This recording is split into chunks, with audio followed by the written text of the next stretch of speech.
একদিন এক বড় সবুজ গাছের ডালে বাসা বানিয়েছিল এক কালো কাক। তার নাম ছিল কালু।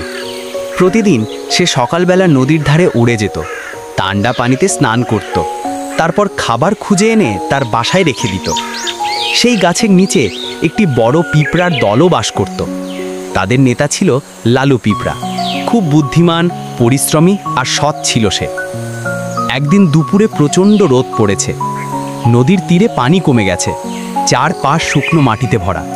লালু পিঁপড়া ও তার বন্ধুরা দূর থেকে কিছু দানা কুড়িয়ে নিয়ে আসছিল।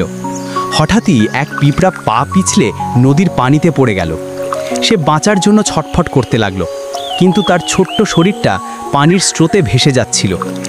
গাছের ডালে বসে কালু কাক ঘটনাটা দেখল। সে খুব দয়ালু ছিল। সঙ্গে সঙ্গে একটি বড় পাতা ছিঁড়ে এনে পিঁপড়ার সামনে ফেলে দিল। পিঁপড়াটি সেই পাতার উপর উঠে বাঁচতে পারল। কিছুক্ষণ পর পাতা ভেসে তীরে এসে ঠেকল। লালু পিঁপড়া আবার মাটিতে উঠল। বাঁচার আনন্দে কাকের দিকে তাকিয়ে কৃতজ্ঞতার হাসি দিল। লালু ভাবল, আজ যদি কাক ভাই না থাকতো আমি তো বাঁচতাম না।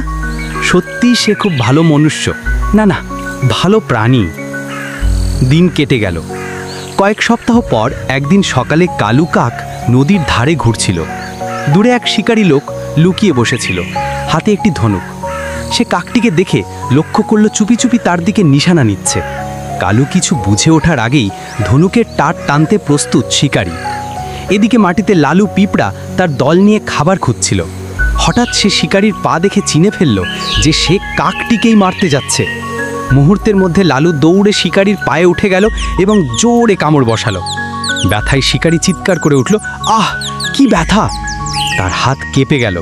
ধনুকের তীর পাশের দিকে ছুটে গেল, আর কালু উড়ে পালিয়ে গেল দূরে। কিছুক্ষণ পরে কালু আবার ফিরে এলো। দেখলো নিচে লালু দাঁড়িয়ে আছে।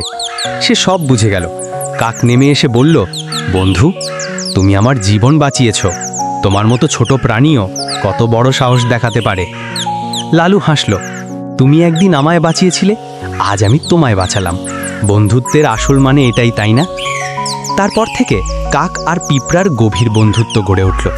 কাক প্রতিদিন গাছ থেকে কিছু দানা ফেলে দিত, আর পিঁপড়ারা মাটিতে ভাগ করে খেত। তারা জানতো আকারে কেউ বড় কেউ ছোট, কিন্তু হৃদয়ের বন্ধন হলে সবাই সমান। যে সাহায্য করে একদিন সেও সাহায্য পায়। বন্ধুত্ব মানে শুধু একসঙ্গে থাকা নয়, একে অপরের বিপদে পাশে দাঁড়ানো।